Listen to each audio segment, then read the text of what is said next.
Bom, fera, dando continuidade ao processo de industrialização brasileira, você tem agora um período de transição, não é? O que é que acontece? Nós tivemos aí um período do presidente Jango, onde ele queria implementar as reformas de base para poder melhorar as condições sociais da população. Não vou adentrar nesse processo. E aí entra o período militar.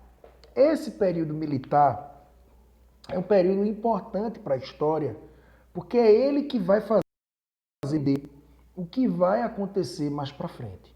Perceba que no governo militar, eu não vou aqui explicar a ditadura militar. Eu quero que você entenda que nesse período militar, o que é que acontece? Foi um período considerado um período de milagre econômico, principalmente na fase inicial de milagre econômico. Por quê? Porque nesse período o governo militar amplia ainda mais a ideia de internacionalização econômica.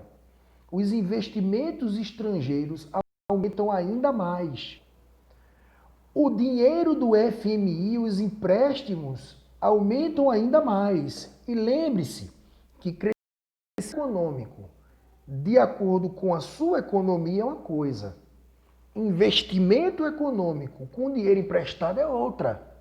Porque o dinheiro não é seu e você vai ter que pagar. Então você depende de uma condição de futuro para que a economia se estabilize, para que isso seja pago. Então, até então, a gente não pode se iludir. Então, o que é que o governo militar tenta fazer? Desenvolver e fortalecer ainda mais o Brasil, chamado de período áureo do Brasil, né? Copa de 70, o Brasil campeão. Grandes obras no Brasil, como a Ponte Rio-Niterói, a hidrelétrica de Itaipu, outra condição energética para o desenvolvimento, crescimento econômico, dinheiro que vem de fora, fomento na indústria e na economia brasileira, beleza? Só que esse período militar é um período que se caracteriza também por toda aquela situação de suprimir alguns direitos individuais do cidadão. Então você começa a ter problemas políticos, você começa a ter aquele problema de censura, você começa a ter instabilidade não só política, mas social. As pessoas começam a ter um problema que não tinha, que é o quê? Diminuir a qualidade de vida por conta das questões militares. Começa a existir fome no Brasil que não tinha. O Brasil era agrário. Agora, em 70, em frente aqui é urbanizado. Então você tem agora uma nova realidade política, uma nova metodologia, porém às custas de um governo militar, ditador. E isso gera insatisfação, movimentos, manifestações nas ruas. Você tem muita instabilidade, muita gente foi morta, muita gente foi exilada. É um período negro da história do Brasil e isso afeta a economia. Então, nesse período inicial foi ótimo. Você teve o período do milagre econômico. Quando chega na década de 80, você tem a década perdida, que já é um rebote desse modelo militar. Porque as pessoas, quando querem falar do governo militar, gostam de enaltecer muito o milagre econômico. Gostam de enaltecer as grandes obras que aconteceram, né, nesse período, tá? Existe essa forma de analisar só de um lado. Mas esquecem de falar do que vem em seguida, né? Porque com esse milagre, com o dinheiro que vem de fora é uma coisa. Mas a estrutura política está bem, se a condição social está bem, se as pessoas estão tendo emprego, a democracia está... Se isso aqui é economia, que se pague a conta. O problema é que se institui no governo militar um governo opressor, um governo de perseguição, um governo de censura. E isso gera insatisfação popular que rebota na economia. Aí vem a estagnação econômica, baixo índice de desenvolvimento econômico, o IDH cai, qualidade na expectativa de vida, qualidade na escolaridade, você vai caindo tudo. É porque não se atendeu às reformas de base, tá certo? Você tem ganhar dinheiro para continuar o milagre econômico, inflação, arroxo salarial, né, que são políticas de austeridade, tá certo? Eu fiz o investimento e quero dinheiro. Só que a economia não está reagindo do jeito que eu imaginei. Então o que é que eu vou fazer para arrumar dinheiro? Eu vou gastar menos. Então o que é que eu faço? Arroxo salarial. O povo achar ruim. Começo a conter manifestações. Começo a perseguir pessoas. Aumento o preço das coisas. Aumento os impostos. Ou seja, eu aumento os impostos. A inflação aumenta. Beleza? A população já sofre. O salário já sofre. Então começa a existir uma crise econômica. E aí entra a década perdida. Não teve um milagre econômico? A década perdida tem uma relação direta também com o governo militar. E aí o que acontece? Muitas manifestações, graças a Deus, tivemos as diretas já. Nessas diretas, já é aquele processo em que o governo militar, metido arrochado, não foi deposto. Entregaram o cargo. Já brinquei de perseguir, já brinquei de polícia e ladrão, já brinquei de sofrer, mostrar que militar é militar, que militar é arrochado, né? É desse jeito, é ordem, hierarquia e não se questiona. Aí você pega uma sociedade civil, tem ideologia militar, né, que vem de governos democráticos, de eleições, de manifestar e de conseguir o que a democracia te impõe, que é um governo do povo, pelo povo e para o povo, entre o governo militar que tem aquela ideologia egocêntrica de querer atender a simplesmente as suas características e as suas estratégias. O povo vai sofrer, bebê. Lógico que vai sofrer, tá? E aí começa todo esse sistema, o governo militar se vê encurralado, entrega o poder, e já precisamos de uma eleição. E nesse período de transição, o que é que ganha? Tancredo Neves. Só que aí Tancredo Neves não assume, porque ele morre. Então, depois de tanto tempo sofrendo, a gente consegue esse período pós-militar, né, onde o governo controlava tudo. Tancredo Neves provavelmente vinha com ideologias neoliberais, né, de não intervenção, porque estamos saturados dessa intervenção do governo, precisamos aí ter liberdade. Morre, Sarney assume, continua com ideologias, tenta fazer uma outra coisa, mas não funciona, e entra Collor. E aí começa os anos 90. Collor vem com essa ideia de neoliberalismo, né? E nessa ideia de neoliberalismo de Collor, nós não vamos aqui falar de Collor, mas tem aqui, ó, quarta política neoliberal, não intervenção do Estado na economia. Perceba que, como a industrialização do Brasil é tardia, tudo que acontece no Brasil já aconteceu antigamente. Então essas ideias neoliberais, ou seja, o Estado ele não vai intervir, o Estado ele vai gerir, ele vai estar ali só fiscalizando, ele vai estar fazendo investimento para dar condições, por exemplo, indústria de automóveis, vamos investir em infraestrutura, indústria disso, vamos reduzir os postos ali, entra mais como fiscalizador, investidor, mas existe das empresas virem de trabalharem de acordo com as suas características. Essas ideias neoliberais já ganhavam força em 80, veja que no Brasil, ó, 90.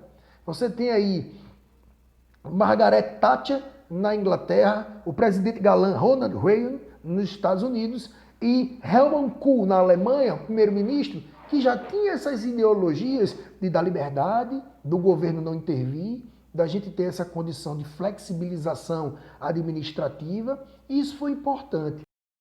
Então o governo Collor abre para o capital externo, abre para essa modelagem de neoliberalismo. Isso eu acho que foi a única coisa importante que Collor fez, porque isso é um bandido, né? Tanto é que nós tivemos aí uma série, tanto é que ele teve impeachment, mas teve importante, foi uma frase que ele disse: nossos carros são carroças. Ou seja, os carros que tinham aqui eram basiquê do basiquê. Então o que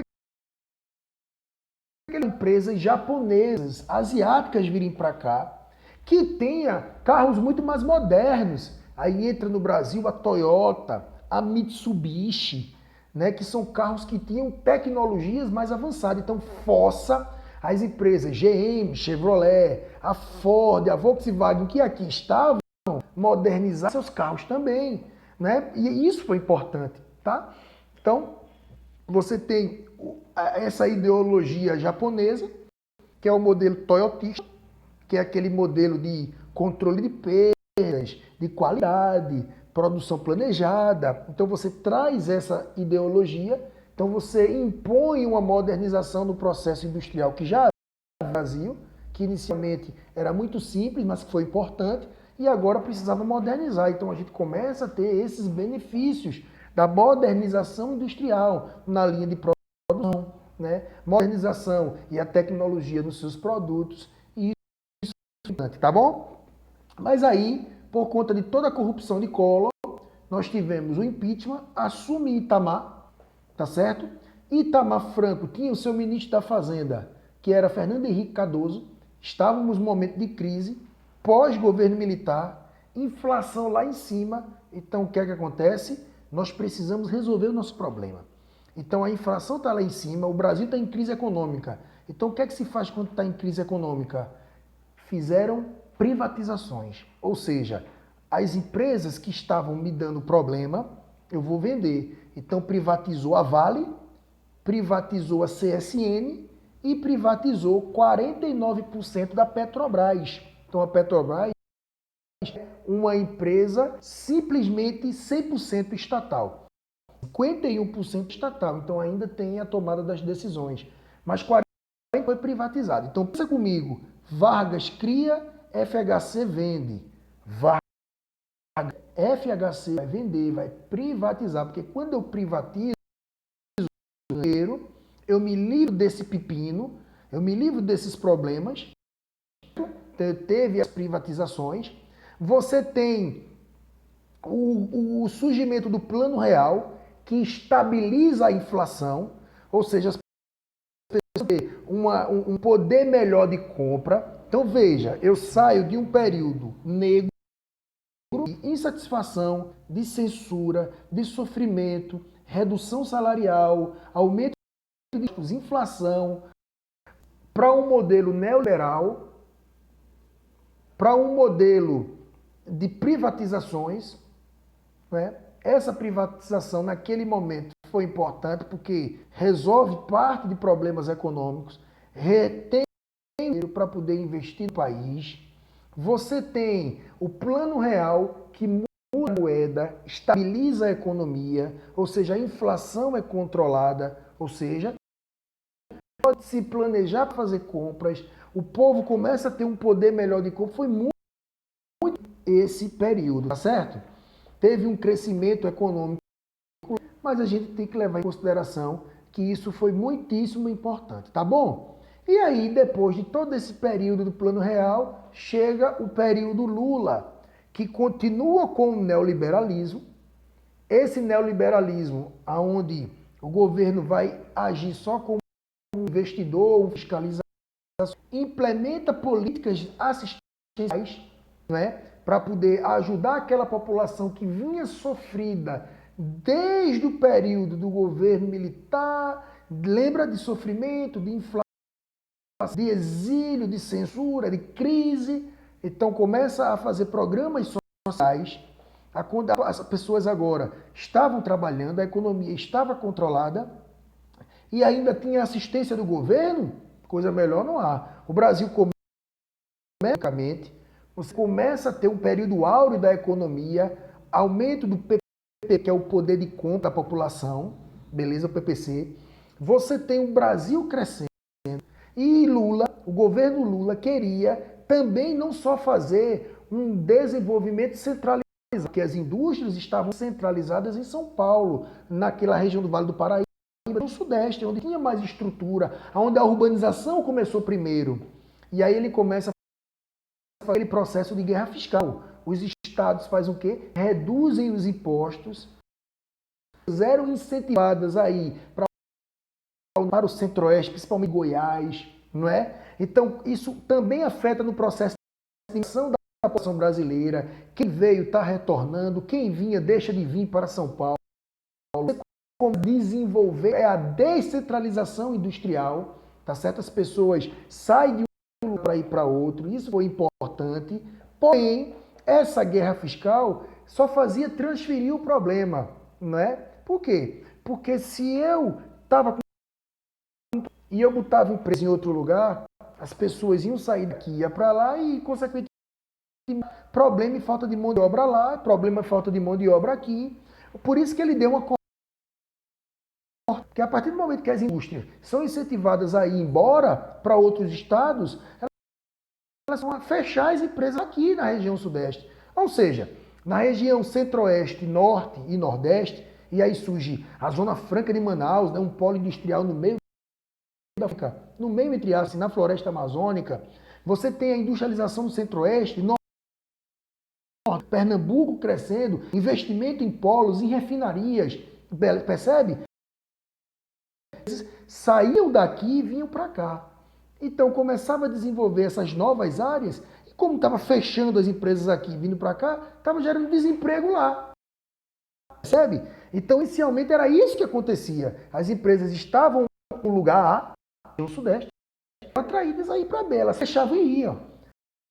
Desenvolvimento lá e gerava desemprego aqui. Então cortou-se um pouco isso, quebrou um pouco essa guerra fiscal, né, de diminuir os impostos e atrair, para não transferir problemas. Hoje em dia, o que é que se quer? É que essas indústrias instalem filiais, elas não sejam transferidas. Que elas, hoje a guerra fiscal se caracteriza para que a empresa coloque mais uma indústria, ou seja, a região do ABC paulista, a região sudeste continua sendo a mais industrializada, mas agora essa nova onda de indústrias, de descentralização industrial, ou seja, de vir para outras regiões, ou até mesmo para o interior, não é metodologia de fechar e ir, mas de ampliar, de colocar uma filial lá. As empresas novas que estão... Então eu não vou ter que fechar e gerar desemprego aqui para poder abrir e gerar emprego lá. Foi isso que aconteceu nesse período aí, inicial. Hoje em dia não. Hoje em dia eu estou tentando atrair uma nova fábrica. E aí teriam 2, 3, 4 e descentralizar e desenvolver o Brasil como um todo. Beleza, pessoal? Então aí nós temos todas as fases da industrialização. São fases bem heterogêneas, né? Que vem desde aquele período que não deu em nada, por conta da estrutura política, econômica e social, né? Que começou a existir efetivamente com a nova metodologia política, econômica e social de Vargas, que se criou o JK, que passou por um período negro por conta do governo militar, que começou com FHC, com o Plano Real, com a privatização, não é? Aí veio dar um boom exatamente no período Lula. E evidentemente que, como no mundo capitalista, as crises elas acabam interferindo a chegada de matéria-prima, o investimento em mão de obra, de produtos. Então, quando se tem um problema, a globalização promove esse tipo de situação, tá bom? Estamos em 2021, estamos aí num mundo cada vez mais globalizado, blocos econômicos, acordos internacionais. Por conta do coronavírus, você acaba deixando de trazer, deixando de vender, e isso afeta a economia. Então, se a gente já vinha passando por uma crise, essa crise se agrava. Vai demorar essa crise, mas vai sair, tá certo? Porque esse seria um ciclo natural do sistema capitalista. Mas isso vai resolver, tá bom? Então aqui nós estamos falando do processo industrial, das fases da industrialização brasileira. Nós não estamos falando aqui, por exemplo, dos tipos de produção, dos tipos de indústria, tá bom? Estamos falando de produção industrial. Beleza, fera? Então, é isso, industrialização